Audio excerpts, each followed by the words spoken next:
کو छीना, लेकिन उनकी बेटी ने, शहीद मोहतरमा बेनजीर भुट्टो साहिबा ने आप जैसे भाइयों और बहनों की मदद से अपने वालिद के अलम को बुलंद किया, और वो कनीज़े करबला बीबी ज़ैनब की पैरोकार अकेली चली थी उस अलम को लेकर। आप जैसे गरीब नंगे पैर नंगे सर भाइयों और बहनों ने उसका साथ दिया, किसी वडेरे और जागीरदार ने उसका साथ नहीं दिया।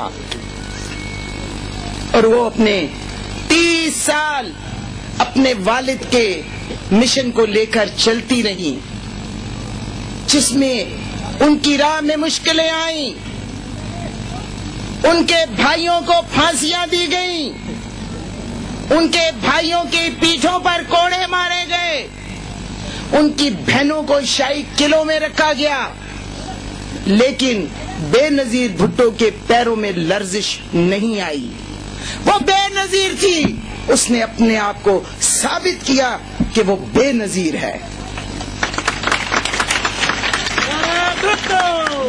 वो एक शेर है कि हजारों साल नरगिस अपनी बेनूरी पे रोती है, हजारों साल नरगिस अपनी बेनूरी पे रोती है, बड़ी मुश्किल से होता है चमन में दीदा वर पैदा। वो एक दीदा वर थी जो हजारों साल के बाद पैदा हुई थी, और उसी जमहूरियत को बचाते बचाते 27 दिसंबर को वो हमसे जुदा हो गई। मैं यहाँ पे नारे सुन रही हूँ, मुझे दुख होता है कि 15 महीने गुजरने के बावजूद हमारी कायद, हमारी इस अजीम बहन की FIR भी दर्ज नहीं की गई। हमारी इस बहन के कातलों को अभी एक स्टेप भी इन्वेस्टिगेशन शुरू नहीं हुई। ये कितने शर्म की बात है कि पाकिस्तान पीपल्स पार्टी की गवर्नमेंट 1 साल हो गया है। मैं यूसुफ रजा गिलानी साहब को भी कहती हूँ कि आप पार्लियामेंट के हेड हैं, आपका ये फर्ज बनता है, आप बीबी की जगह पे वहां पे बैठे हुए हैं जिस पे हक बेनजीर भुट्टो शहीद का हक था। आप वहां बैठे हुए हैं, आपकी मजीद रोज रोज ये एक्सक्यूज कि अभी अक़वाम मुत्तहिदा आ रहे हैं, लेकिन अक़वाम मुत्तहिदा का अभी तो मुझे कोई कॉन्स्टिट्यूशन नजर नहीं आता कि उन्होंने कोई ऐसा वो बनाया है अपना वो अदारा जिसमें कोई मेंबर्स उन्होंने नॉमिनेट किए हैं। मुझे उनके टर्म्स ऑफ रेफरेंस सामने नजर नहीं आते कि उन्होंने क्या बनाए हैं। तो इन्वेस्टिगेशन तो कब शुरू होगी और कब खत्म होगी? पाकिस्तान पीपल्स पार्टी के कारकुन बेचैन हैं, एक हिजानी कैफियत है उनके अंदर। वो अपनी बहन के कातलों को जानना चाहते हैं, वो कौन, वो मुजरिम है जिन्होंने हमारी बहन का इस तरह कत्ल किया है। हम नहीं माफ करेंगे किसी को, हम एक एक खून के कतरे का हिसाब लेंगे। बोलो लोगे ना? लोगे ना? बहुत सारों के मैंने आवाज नहीं सुनी। बहन के खून की चादर की हिफाजत करना हर भाई का फर्ज होता है, हर बाप का फर्ज होता है। तो आपकी आवाज में वो आवाज होनी चाहिए कि बेनजीर भुट्टो के कत्ल का बदला लोगे ना? हाँ, ये है ताकि उन दुश्मनों को जिन्होंने हमारी बहन का कत्ल किया है उनको भी ये आवाज सुनाई दे। पाकिस्तान इस वक्त बहुत अजीब हालात से गुजर रहा है। पाकिस्तान के अंदर एक तरफ वॉर ऑन टेरर है, हर वक्त हमें बंदूकों और रॉकेट लॉन्चरों का खौफ रहता है कि हमारे कितने बेगुनाह भाई और बहनें मारे जाएंगे। दूसरी तरफ बलूचिस्तान की सूरत हाल खतरनाक हो चुकी है। बलूचिस्तान पाकिस्तान का सबसे बड़ा सूबा, आबादी के लिहाज से सबसे छोटा सूबा है, लेकिन पाकिस्तान को جو سب سے زیادہ ریسورسز ہیں اس وقت گیس کے، پیٹرول کے، وہ سب سے زیادہ بلوچستان کے اندر ہیں.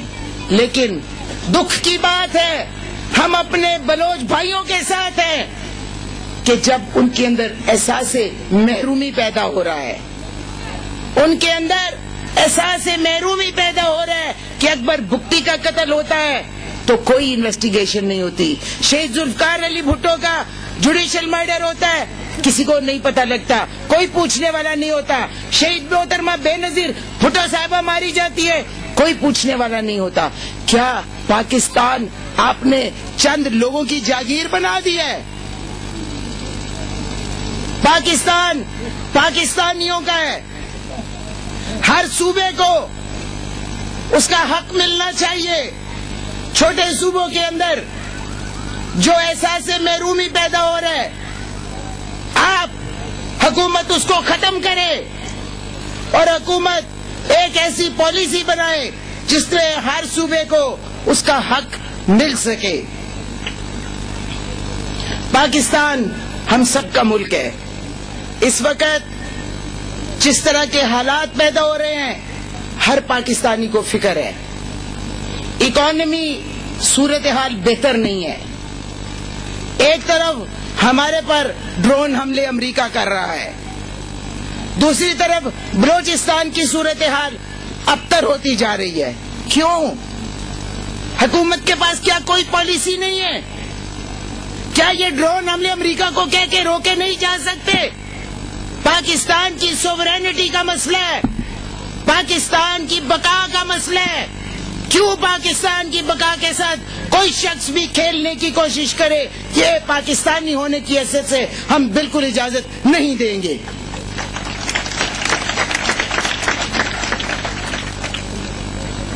اکانومی کی صورتحال یقیناً بہت خراب ہے. یہ ہمیں ورثے میں ملی تھی. یہ پاکستان پیپلز پارٹی کا قصور نہیں ہے. یہ ہم سے پہلے جو پاکستان کو بیچتے رہے ہیں انہوں نے یہ پاکستان کی صورتحال کی ہے. لیکن میں موجودہ حکمرانوں کو یہی کہوں گی، کیونکہ پاکستان پیپلز پارٹی کی گورنمنٹ ہے، ہماری حکومت ہے، کہ آپ ایسی پالیسیز بنائیں کہ پاکستان کے 17 کروڑ عوام شہید محترمہ بے نظیر بھٹو کی شکل میں ایک روشنی کی، سورج کی کرن دیکھتے تھے، ایک روشنی دیکھتے تھے اپنے لیے.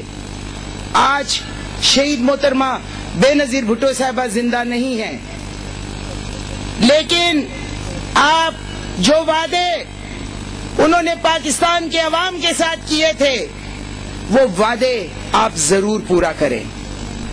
میں پھر جناب یوسف رضا گیلانی صاحب کو کہتی ہوں کہ محترمہ شہید بے نظیر بھٹو صاحبہ کی وجہ سے آج یہ پارلیمنٹ بھی وجود میں آئی ہے. آپ سب محترمہ کی وجہ سے وہاں بیٹھے ہیں. آپ ایک کمیٹی بنائیں.